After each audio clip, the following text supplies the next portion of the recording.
Distracted driving. Are you kidding? Hi, I'm Jackie Stewart, and I'm a clinical nurse specialist in emergency and critical care nursing. What is distracted driving? Well, it is any non-driving activity that has the potential to take your attention away from the task of driving.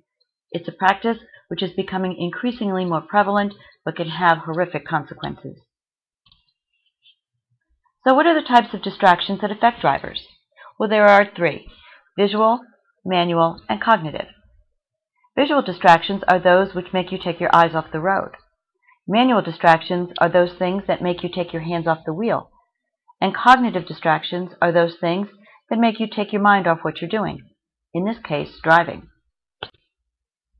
Answering a call or reading a text message are examples of visual and manual distractions. Changing the radio, a CD player, or an iPod are also visual and manual distractions. Searching for a ringing cell phone, sunglasses, or a wallet are examples of visual and manual distractions. Other examples are eating and drinking, grooming, reading, including maps, and daydreaming, or being deep in thought. But of all of these, texting is the most dangerous because it includes all three of distractions. It's visual, it's manual, and it's cognitive. Now, there are those who say that talking on a cell phone is no worse than talking to passengers in a car.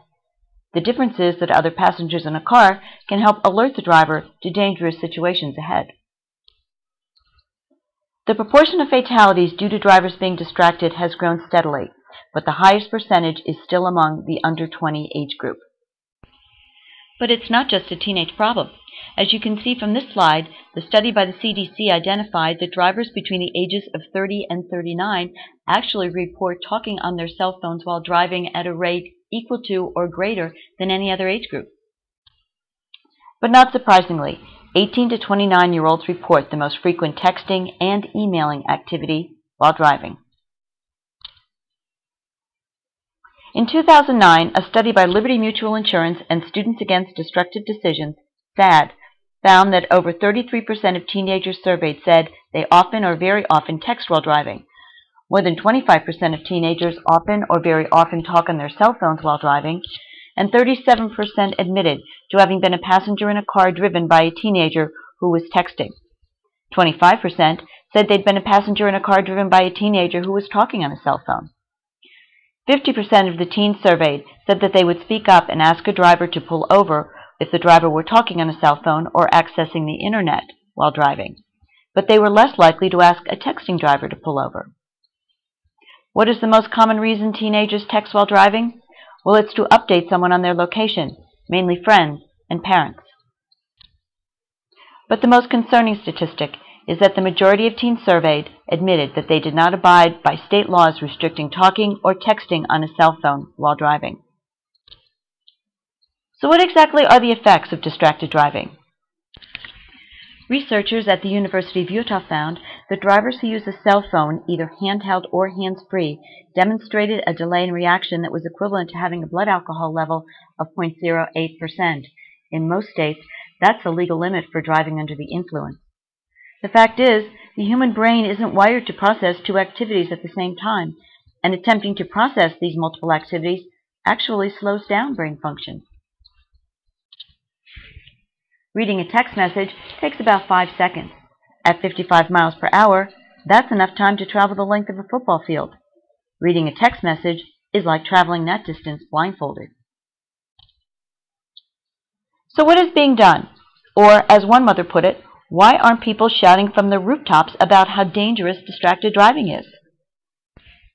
Many states and localities have their own awareness programs. On a national level, AT&T and SAD have partnered to conduct research and raise awareness, particularly among teenagers. Oprah had the No Phone Zone. This was a program where Oprah encouraged her viewers and required her staffers to sign a contract pledging that they wouldn't use their cell phones while driving.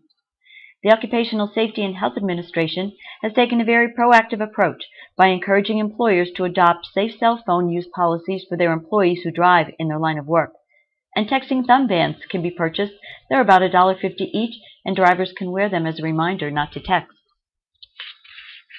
In 2009, President Obama signed an executive order which prohibited federal employees from texting while operating government-owned equipment or vehicles. Now, there is some technology available. DriveSafe software is a program which can be downloaded to a cell phone. When the ignition turns on in a car, the phone immediately sends all incoming calls to voicemail and deactivates text messaging capabilities. DriveSmart from T-Mobile and AT&T's Drive Mode perform similar functions, but are activated by the GPS system when the car exceeds a certain speed. DriveSafe costs around $100, DriveSmart costs $4.99 a month, and AT&T's product can be downloaded by subscribers for free. All products allow for an override to dial 911, or if the phone is being used by a passenger in a car. So the manufacturers admit it really is an honor system and recommend that parents review their teenagers' cell phone log if they have a concern. Currently, all laws pertaining to distracted driving are under the state's jurisdiction, and it's the inconsistency in the laws that makes it difficult to control distracted driving. Only 19 states and the District of Columbia ban the use of all cell phones. Only 9 states and the District of Columbia ban the use of handheld cell phones for all drivers. Only 35 states and the District of Columbia ban texting while driving. It's important to note that in all states, school bus drivers are considered simply drivers and have no other restrictions. If you're interested in your specific state's laws pertaining to distracted driving, they can be found on the website located at the bottom of the screen. So what's being done? And what's more effective, prevention or punishment? Well, the United States Department of Transportation has initiated 2 campaigns targeted to reduce distracted driving.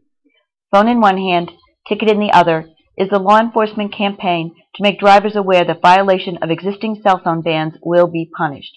It's modeled after the Department of Transportation's successful Click It or Ticket seatbelt campaign.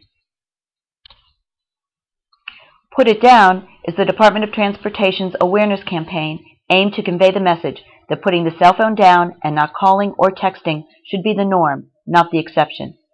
It's also about getting the word out that distracted driving is deadly and not worth the risk. It's about understanding that young and inexperienced drivers are at greatest risk. Their lack of experience can contribute to critical misjudgments made worse if they're distracted. It's about understanding that distracted driving is everyone's problem. As adults, we must set an example for teenagers by putting our own phones down and calling out our friends and coworkers who text or talk on cell phones while we're riding with them. It's about building community partnership, asking stores to display the Put It Down logo in their windows, asking media outlets to partner through public service announcements. It's about partnering with local leadership and businesses to reward safe drivers and recognize businesses which adopt safe cell phone policies for their employees who drive in the line of work.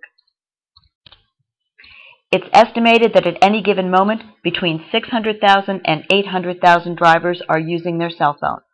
We now send 3 times as many text messages as phone calls. Increasing reliance on wireless communication promises only to increase the incidence of distracted driving.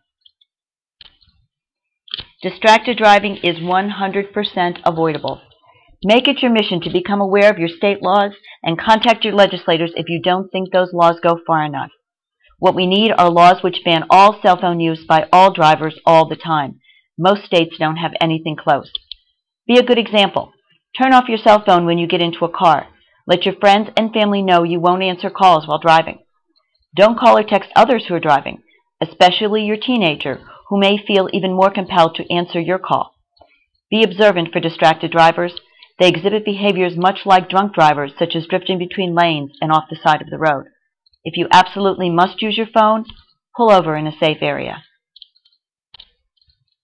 Distracted driving is a dangerous and unnecessary habit that victimizes the young and often the innocent. As we become more and more reliant on wireless communication, the opportunities and risks will rise along with the consequences. As parents, citizens, and advocates for public health and safety, we, as advanced practice nurses, have an obligation to partner with law enforcement and legislators to stop this destructive practice. Thank you.